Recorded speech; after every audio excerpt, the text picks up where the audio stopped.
Have you ever been driving down the highway looking for a place to stay overnight and wondering what you're going to do? Well, in this video, we're going to share with you 10 ideas for free overnight camping.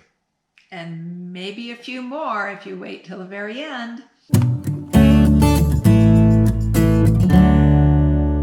Hi, and welcome back to Mountain Beaches. I'm Norm. And I'm Kim, and we're living our dream to discover new adventures. Because tomorrow is never promised, so we're living for today. And in today's video, we're going to share with you ideas for overnight camping when maybe you don't have a campsite to pull into. It's not my favorite way to camp, but sometimes it's a real necessity. It is, because you're getting tired, you're driving down the road, and it's getting late, and you just need a place to pull over. So we're going to share with you 10 different ideas on where you can stay for free. And number one on that list? Oh, number one, Walmart. Not my very most favorite place at all, but they're kind enough. A lot of them, it's becoming more difficult, but a lot of them are kind enough to let us stay. And you know, you always need that odd and end kind of thing that you've forgotten. So go in and shop a little bit. You can find them on the free Roam app, along with other free camping areas. So Walmart, Walmart. Yeah. Walmart has been kind of the staple for a number of years as the number one spot. It's kind of dropping as more and more Walmarts stop allowing people to overnight camp. And I think that has to do with Walmart as well as some of the city ordinances. But it's still one of the biggest opportunities for you to camp overnight for free. So make sure you go in, check with the manager, or maybe call them, make sure it's okay, and then park out on the fringe of the out on the perimeter lot. of the parking lot. And be considerate. Don't stay there forever and ever. You know, go in, do your business, sleep overnight, and leave as early in the morning as you can. Yes. And then go inside and shop. Walmart usually has a nice little RV section where you'll probably got something you need, or groceries. Some of them have groceries. So It's always good to go in and shop.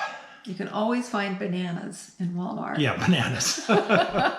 Okay. Everywhere. Number 2 on the list. Cracker Barrel. Yes, Cracker Barrel. That one is moving up rapidly on the list from a lot of people we've talked to. It's becoming kind of the new favorite.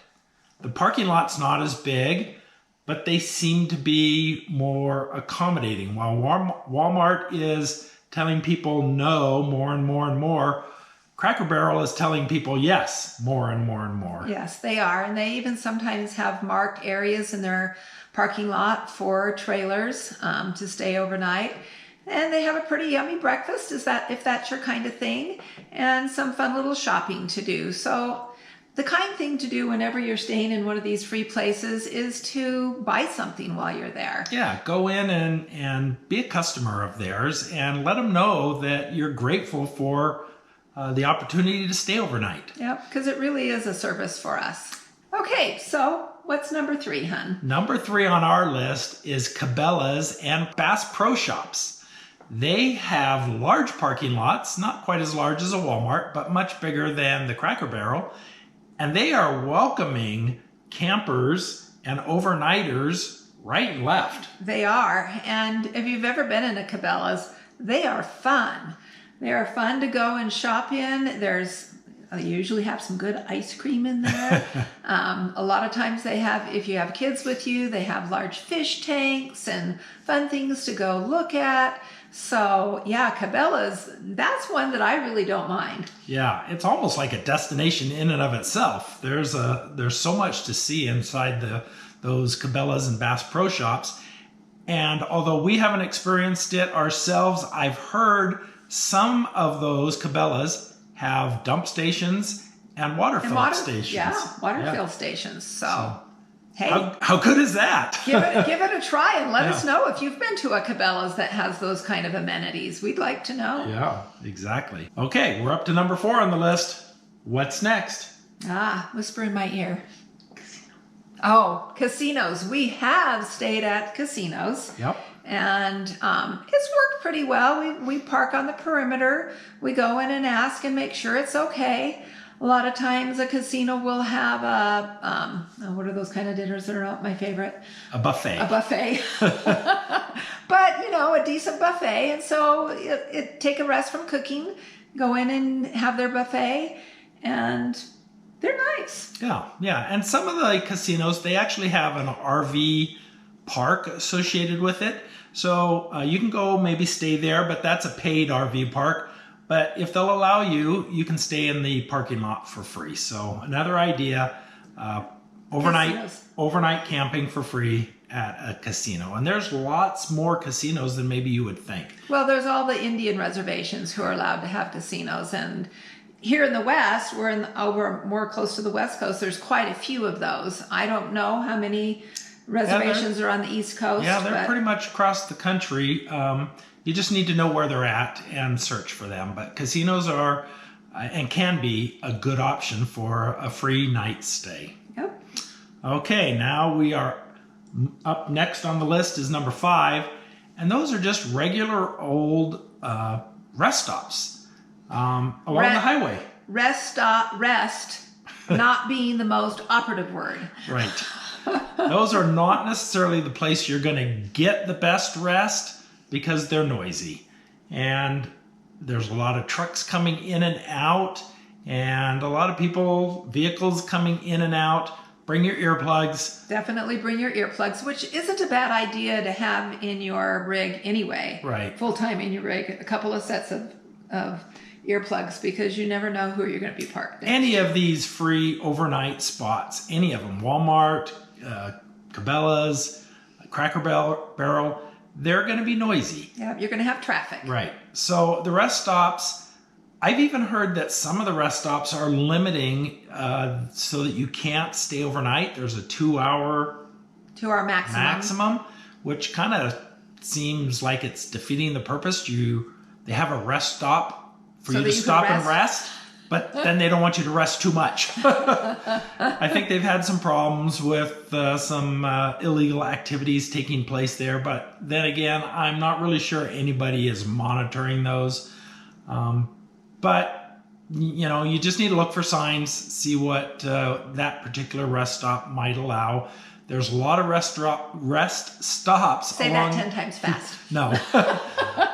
A lot of rest stops along the interstates, but there's also rest stops just on smaller roads, smaller highways, country roads. Yep. Seek those out as well. They're another option for free overnight camping. Yep, a good option if you have an emergency. Yes. Yep. All right, we're not up to number 6 on the list. What's next? City streets. And this isn't one that I would have thought of until we started more long-term RVing. Who parks on a city street? Well, it's not a bad place if you find a neighborhood that it's not a good neighborhood. Yeah, a good neighborhood. You don't want to be parking in a sketchy area. No, you want to find a good neighborhood that you're not parking in front of someone's driveway, that you're not impeding on their personal property, and that, again, try to go in later and leave first thing in the morning. And be quiet. Be considerate. Yeah. And, don't go knock on their door and ask them to use the restroom or the shower. But be very considerate of, especially in private neighborhoods. Right. And all of these spots we're mentioning, pretty much, along with being considerate, is you're not going to unhook your tow vehicle. You're not going to push your slides out unless you have to, to maybe get to the refrigerator or something. And even then, you're just going to put it out just a little bit. And bring it back in. Right. You want minimal exposure, and you don't want to look like you're setting up camp. Don't put up your camp stove outside and your chairs and your awning. You're just there for a quick... No. We're at the football game? No, we're not tailgating. Your barbecue going. The music rocking. Yeah. This is just a quick overnight spot so you can get some rest and then on to your next destination. Yep. So city streets are something to consider, but as you're traveling to that destination, you might get on your computer and look on the that city and see if they have city ordinances that maybe prohibit that. And then just be careful. Yeah, and be considerate. Yeah, Be absolutely. considerate. Next, something I would not have thought of, we heard of this from someone else, is shopping malls. Yeah. Do they have shopping malls still? Kind of a dying breed. It is a dying breed. I guess that means their parking lots are pretty empty. But then again, you're going late at night, and it could be a spot where you would be able to spend the night and stay for free. Big parking lot, lots of lights, security, and you may or may not have a security guard knocking on your door. So again, it's always a good idea to check with whoever is in charge to see if that is something that's allowed. One of my favorites is BLM land. Yes, that's one of our favorites. And that's not just an overnight stay. That's some place where you can oftentimes stay up to 2 weeks. Yep. Yeah. And that one may take a little more effort. Oftentimes it's not just an overnight, though we did do a BLM just the other month. Yeah. And we did an overnight there, and it worked out really, really well. Yeah. Well, day one of travel is over. We are parked at a BLM campground here just outside of Dillon, Montana. This is a Beaverhead campground at the Clark Reservoir, I think. And look how beautiful this is. Free camping. Yeah, we stayed at a lake in a regular campground, and it was free. It was BLM land on a lake, reservoir. And we just stayed there one night as we were heading to Montana. It was really nice. Stayed hooked up. Yeah, we stayed hooked up and pulled in mid-afternoon, had our dinner. Yeah, there you can open the slides. You can actually camp for 2 weeks if you want to. Right, so that was a campsite. Right. So how do we find BLM sites? Well, BLM, lots of different ways that you can find them. I just don't know what they are. Can you find those on Campendium? Yes, Campendium will show you those. If you look at All Stays, they will show you those. I think there's a site, Free Camp or something like that. Right. And we'll put those in the links below so that you can find those apps and tools, but also just getting on Google Maps and looking, and then you can get an idea if the area is conducive to the rig that you have, what kind of places they have to pull into. But BLM land is a great place. In fact, we're going to some BLM land in January. We are. Down in Arizona. So yep. That's a great spot, not just for an overnight, but overnight too. Yep. So what's next? What are we up to? I think number 9. Truck stops. Yeah, so all you truckers out there. Don't tell the truckers that we said that, but only use truck stops if you really have to. Yeah, kind of a last resort. We're not encouraging you to go search out truck stops. The truckers need those spots. Yep, they're working. Yeah, but a lot of those truck stops also go underutilized, and they might have an opportunity for you to stay there. And some of them even have spots that are designated for RVs. Yep. So truck stops can be a good spot. You can fill up while you're there. And you have to determine the urgency that you have. Right. You know, if you're just really tired, or you have a medical emergency, or something's the matter with your truck or your rig, then use a truck stop. Right. And that's what they're there for. Again, it's going to be noisy. Mm-hmm. So wear your earplugs. Truck stops kind of as a last resort. Exactly. Number 10. This is a great one I love. And? Boondocking. Oh, yeah. Boondocking means you stop at a friend's or family's member's home, and you park in their driveway or in their yard somewhere. Or if they have a piece of property. Yeah. Or on the street, and depending on what the city ordinances again might allow, maybe you stay a night or 2 or a weekend. So, when did you get the tenement on wheels? Oh, that's an RV. Yeah, I borrowed it off a buddy of mine. He took my house, I took the RV. It's a good-looking vehicle, ain't it? Yeah, it's so nice parked in the driveway. Yeah, it sure does.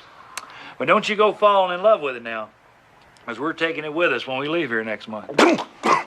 And maybe you hook up to electricity, maybe you get some water. They're not going to have, most likely not going to have a sewer connection, but it's possible you might get some utilities. And if you do, make sure you offer to pay for those. Or just take your friends out for dinner, treat them to dinner, something like that. Oftentimes, your friends aren't going to accept you giving them cash or giving them a check or sending them Venmo or whatever it is you do these days. But, you know, take them out to dinner, treat them for a nice dinner, and you know, just make sure visit there that much more fun.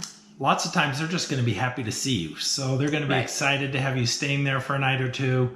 So there's another idea as you're traveling across the country. All right. So, do we have some extras? We have some bonus spots. Because you've been so kind to stay with us this long.